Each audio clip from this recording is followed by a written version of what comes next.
On this episode, we talk about a guy who hacked the system to get to the top of the internet, why a better mindset is not enough, and how much time you should spend learning versus creating.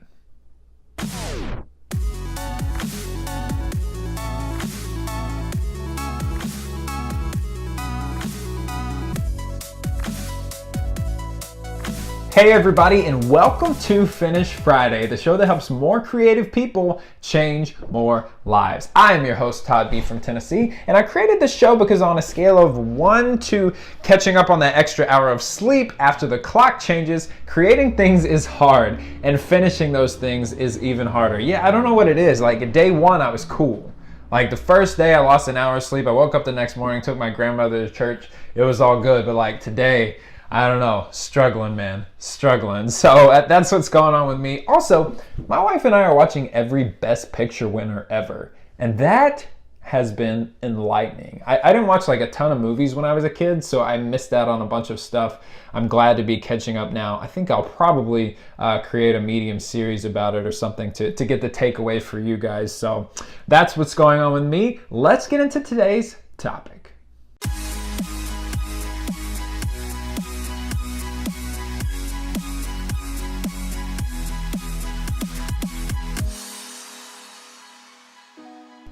A better mindset is not enough. And I'm bringing this up because I go on the internet today and I see all these articles that are like how to create an infinitely good mindset, or how to handle anything life throws at you, or how to be like a Zen master. And while all of those things are very well and good, I even write about them from time to time, it is not enough to change your mindset. The whole point of developing a good mindset, the whole point of being able to resist anything that life throws at you, is that so you can build the momentum to change your circumstances.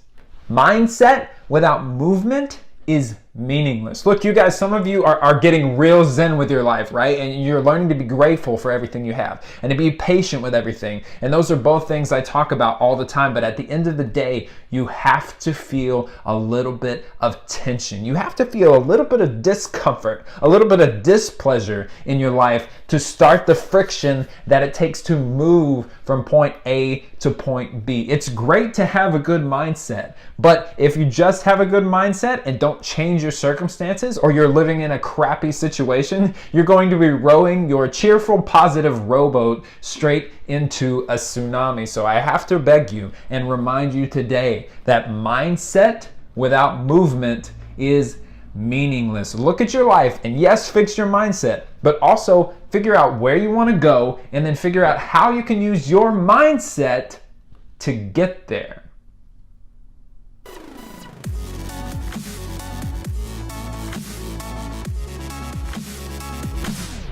I love Twitter so much.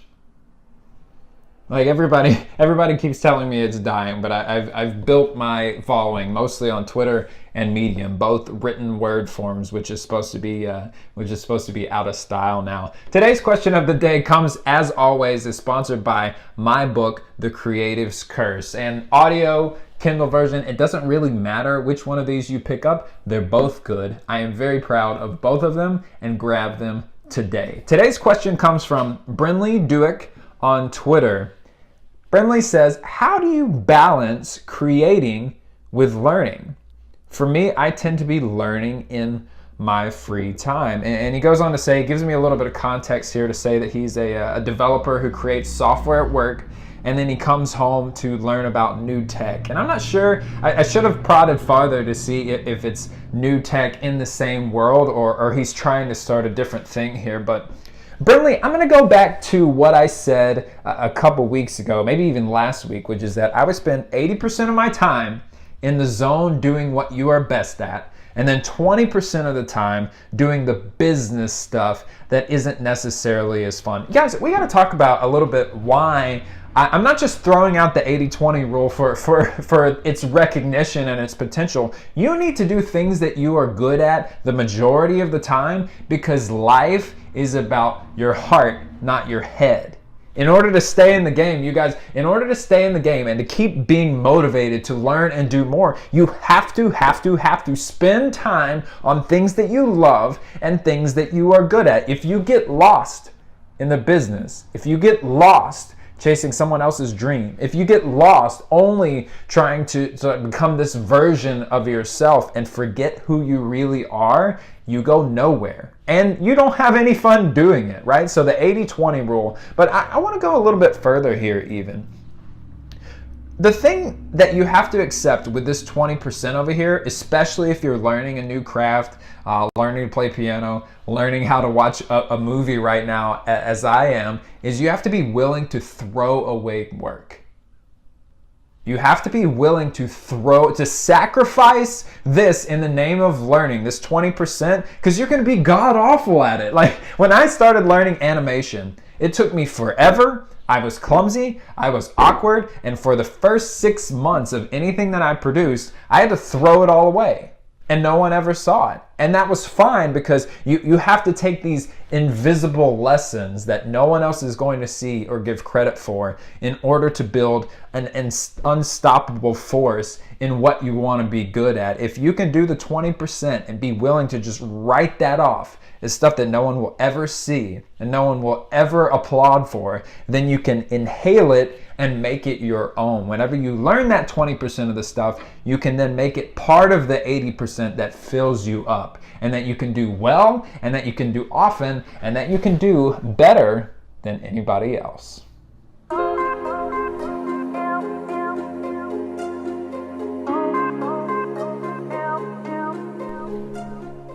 How to tell if your cat is plotting to kill you. I have no idea why anybody thought I would enjoy that book. Today's artist spotlight goes on the Oatmeal, or Matthew Inman, and it's not for the reason you think. Like, of course he's funny, of course he's a great artist and everything like that, but the reason I want to target Matthew today, the Oatmeal, is because he recognized a trend a while back of what would make him successful. A couple episodes ago, we talked about finding that thing, right? Executing on that thing which people might like, but you are not necessarily the biggest fan of, right? So if you do something well and you can produce it at a level that people really enjoy and really like, I think that you have a responsibility to execute on those things to kind of build your career. Matthew Inman realized a long time ago that the funny, crazy, zany posts were getting way more attention than anything else he was putting out at the time. And so what he did was double down on that. And that's so impressive, to have the heart of an artist but the mind of the businessman, to think, okay, this is really popular, how can I do this in a new and unique way that's only my own? And the result of that research and that attention and that notice was the Oatmeal. And now the guy has a book deal, he works on his own, he has several things coming out, he started his own half marathon, all because he was willing to find what worked in his artistic palette and execute on that for the world to see. Tight show, you guys. Ask the audience, who is your biggest role model? I want to know who it is now, or who it was when you were a kid and just starting to create stuff, but I'm always curious as to what makes people tick. Honestly, I think mine is my dad. As bizarre as that sounds, like he used to go on vacation and write me and my brother letters, and I think that's probably where it all started. So who is your favorite role model? Leave it down below in the comments. Thank you, as always, for stopping by for another episode of Finish Friday. I'm Todd B from Tennessee, and I will talk with you soon.